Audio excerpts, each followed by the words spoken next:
Wassalamu ala rasulillah wa ala alihi wa sahbihi wa sallama tasliman katsira amma ba'd.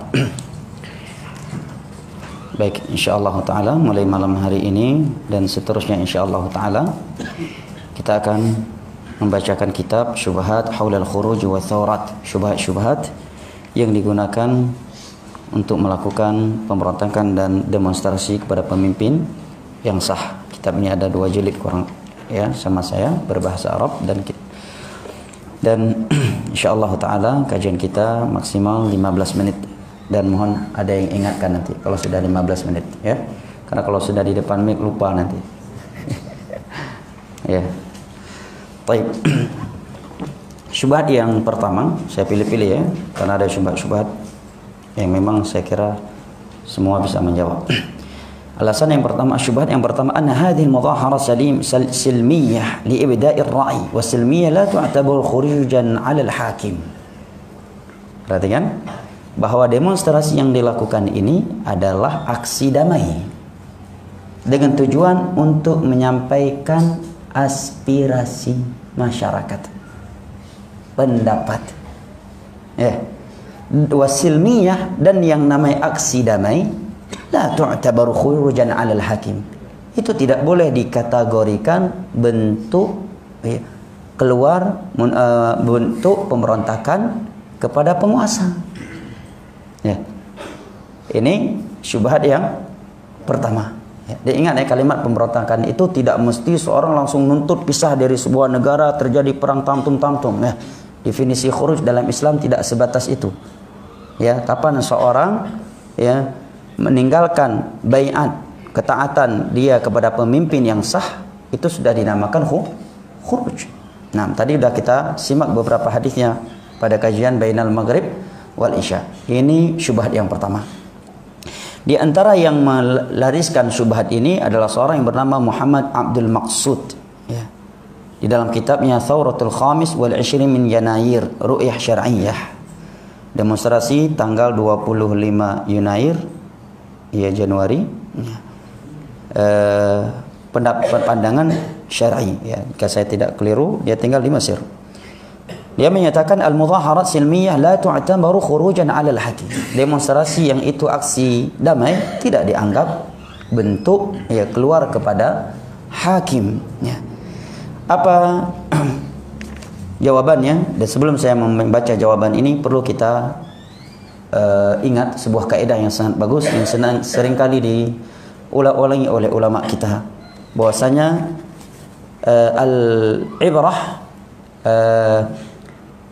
al-ibrah bil haqa'iq wal asma la tughayyirul haqa'iq.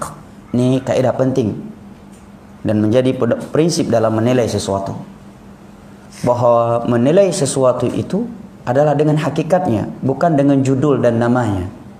Nama dan judul tidak akan mengubah hakikat sesuatu. Faham ya? Misalkan apa?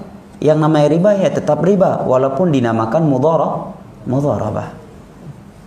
Apabila setelah dikaji hakikatnya kok bukan mudharabah ini, hakikatnya ya riba qard ini, riba nasiah ini, riba fadl ini, maka kita katakan riba walaupun orang menamakannya mudharabah misalkan. Jelas ya? Misalkan ada yang menamakan lembaga syariat, yang lain menyatakan ini bank konvensional, maka jangan langsung kita kalau ini boleh karena ini namanya bank syariah. Kita pelajari dulu hakikatnya bagaimana. Kalau hakikatnya tetap riba, kita katakan tetap riba walaupun orang menamakannya syariah. Nama tidak mengubah hakikat sesuatu ya. Sesuatu itu dinilai dengan hakikatnya. Nah, baik ya.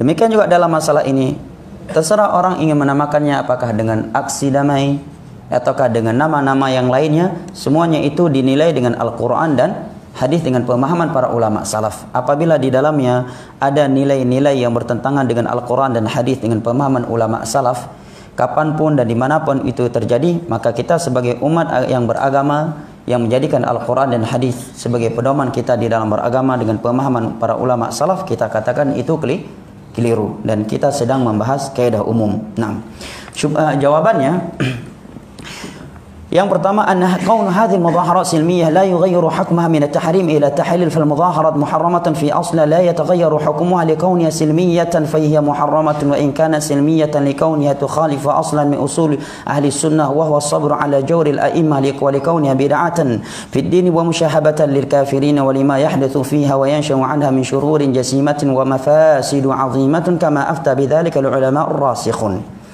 Kata Syekh, apakah setiap demonstrasi, apakah itu dinamakan aksi damai ataukah bukan, itu tidak mengubah hukumnya.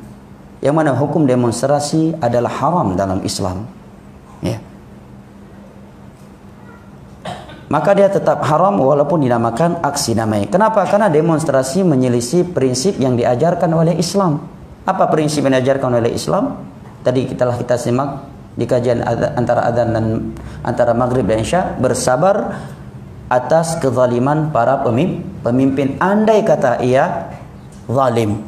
Ini kan prinsip yang diajarkan oleh Al-Quran dan hadis. Nabi tadi menyatakan hendaknya dia bersabar, dia tetap menunaikan haknya. Adapun hak dia yang tidak diberikan, dia minta kepada Allah. Kalau dia melakukan demonstrasi, berarti dia menyelisih bimbingan agamanya, yang disuruh untuk bersabar, memohon kepada Allah, bukan turun ke jalan.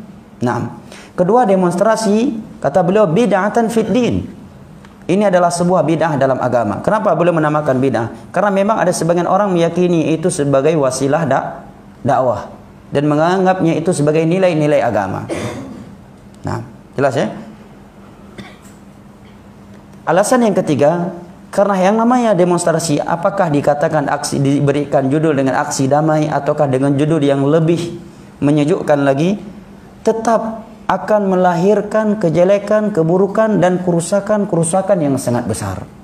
Ya, paling kecil terjadi di dalamnya apa? Campur baur antara laki perempuan. Ya, yang itu tidak darurat. Beda halnya kalau seorang dalam keadaan darurat, misalkan naik bis, mau nggak mau ada perempuan di sampingnya, karena memang bis umum dan dia nggak mampu punya mobil dan dia harus naik kendaraan bis umum atau di pekerjaannya atau di pasar. Kalau ini bukan sesuatu yang darurat. Ya, adanya musik, ya kan? Atau terpancing untuk saling mencela antara satu sama yang lainnya sesama kaum muslimin. Ini yang pertama. Kemudian kata beliau, hal ini telah difatwakan oleh ulama-ulama kibar. Ya, saya langsung sebutkan di sini. Pertama, fatwa Syekh Muhammad bin Shalih Al-Utsaimin. Ditanyakan kepada beliau, ma madda syar'iyyah ma yusammudu bil i'tisam fil masajid wa hum kama yaz'umun ya'tabidun ala fatwa lakum fi ahwal al Jazair sabiqan annaha tajuzu wa illam yakun fiha shaghbun wala mu'arada bi silahin aw syabih fama al hukmu fi nadharikum wa ma tawjihukum. Ya Syekh, apa pandangan tidak tepat, bagaimana kacamata syar'i terhadap aksi yang dilakukan oleh sebagian mereka di masjid-masjid yang menggerakkan masyarakat untuk keluar menuntut pemimpin mereka. Mereka beralasan bahwa Anda memfatwakan hal itu boleh pada kejadian Jazair terdahulu. Jazair itu ratusan meninggal, ya, ratusan meninggal ketika terjadi pemberontakan Jazair. Ya, pemberontakan itu luar biasa. Bahkan ada syekh kita, Syekh Ahlussunnah wal Jamaah, ketika keluar dari rumahnya menuju masjid untuk khutbah Jumat, di tengah perjalanannya ditangkap oleh seorang khawarij, dipotong lidahnya, kemudian dibiarkan di jalan.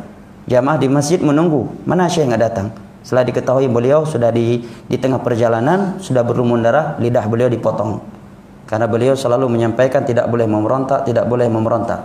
Jaga persatuan, jaga darah kaum muslimin. Ini diceritakan oleh Syekh Abdullah Al-Bukhari.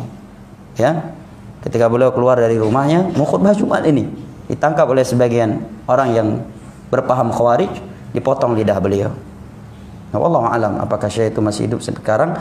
Waktu itu diceritakan oleh Syekh Abdullah Al-Bukhari hafizahullah taala. Nah, Syekh saya ini ditanya, apakah boleh Syekh? Karena katanya Anda mengeluarkan fatwa boleh. Dan saya pernah, ya, di Aceh ada seorang ketika saya nasihati, ya akhi, tahan hal itu.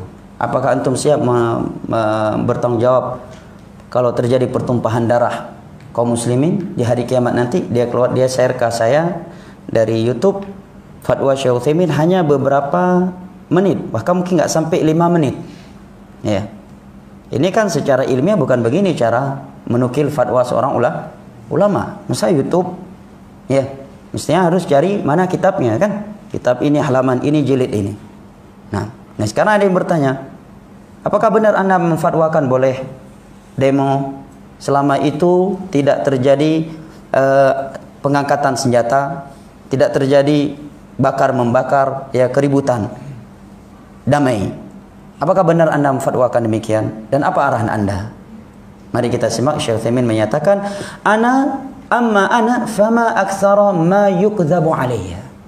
Adapun saya, sungguh sangat sering orang berdusta atas nama saya. Kata Syekh Utsaimin, ya.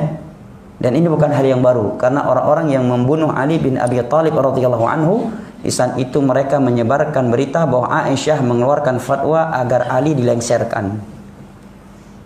Ya, bahwa Ali hendaknya dilengsarkan, fatwa Aisyah.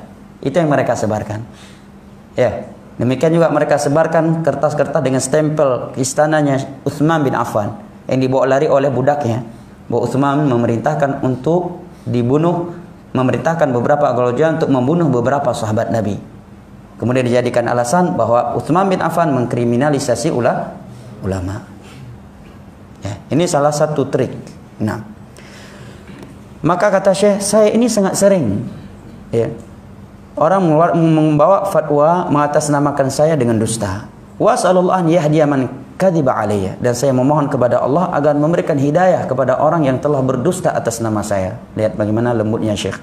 Ya. Wa alla ya'uda limithliha, dan saya berdoa kepada Allah agar orang tersebut tidak mengulangi lagi perbuatan itu. Kemudian kata Syekh, wal ajabu min qaumin yaf'aluna hadza wa lam yatafattanu lima hasala fil biladil ukhra allati sara shababuha ala mithli hadzal minwal. Dan saya aneh melihat sebagian orang yang berpendapat bolehnya aksi ini dengan alasan aksi damai, padahal banyak pelajaran yang bisa mereka ambil dari negara-negara lain yang telah kacau tatkala anak-anak muda, para pemuda melakukan aksi ini dengan alasan yang seperti ini. Kata beliau, "Madza hasal? Hal antaju syai'an?" Apakah ada buahnya yang baik dengan aksi tersebut? Sungguh tidak ada, kata Syekh. Bil amsi taqulun idza'atul London innal ladzina qutilu fil Jazair fi khilali 3 sanawat balagu 40,000, kata Syekh. Diumumkan di radio London, sebuah radio di Saudi Arabia, bahwa pada kejadian konflik Jazair, pemberontakan, ya, terjadi pertikaian antara masyarakat dengan penguasa. Selama 3 tahun yang mati terbunuh 40.000. Cuma 3 tahun. Kacau negara, yang mati 40.000 orang. Ini yang kita inginkan. Bahkan dikasih ta'liq oleh penulis, bahkan di Libya selama dalam waktu 8 bulan yang terbunuh mati 50.000 orang, dan yang luka-luka 100.050 orang. Dalam jangka waktu berapa? 8 bulan. Dan awalnya semuanya adalah aksi damai. Ketika saya di Yaman juga awal-awalnya aksi damai, ya. Kemudian berujung, ya, atau parahnya itu pada tahun 2011, dari aksi damai menjadi aksi pelengseran dan pemberontakan. Ya, sampai-sampai kita dikunjungi oleh KBRI memberikan arahan kepada kita, ini siaga 1, kalian tetap di pondok kalian, fokus belajar, jangan banyak keluar dari pondok karena kondisi jalan yang sedang tidak aman. Awal-awalnya aksi damai. Mesir awal-awalnya aksi damai sampai kacau. Libya awal-awalnya aksi damai. Yaman juga awal-awalnya aksi damai. Begitu sudah kacau, ya, maka mulailah negara-negara luar untuk merusaknya. Kata beliau, ya, ini tetap boleh. Kata beliau, li'anna an-nasa idza karihu ba'dhum ba'dha wa karihu ulatul umur hamalu silah man ladzi yamna'uhum. Karena kalaupun andai kata awalnya aksi damai, tetapi ketika manusia itu sudah saling membenci sesama mereka, rakyat sudah benci kepada penguasa mereka, ini akan membuat mereka mengangkat senjata, dan kalau senjata sudah diangkat, siapa yang bisa menghentikan? Sedangkan agama Islam agama yang menutup pintu kerusakan sebelum itu terjadi. Bukankah di dalam Islam dilarang beberapa hal yang itu merupakan wasilah kepada kesyirikan agar orang tidak jatuh Contohnya apa? Larangan sholat ke kuburan. Walaupun tidak semua orang yang sholat ke kuburan dinamakan syirik. Ya, misalkan dia sholat bukan untuk mengagungkan kuburan itu, sholatnya tetap nggak sah, tapi dia tidak dikatakan pelaku syirik. Tapi itu tetap nggak boleh, karena itu akan menjadi wasilah dia jatuh ke dalam syirik.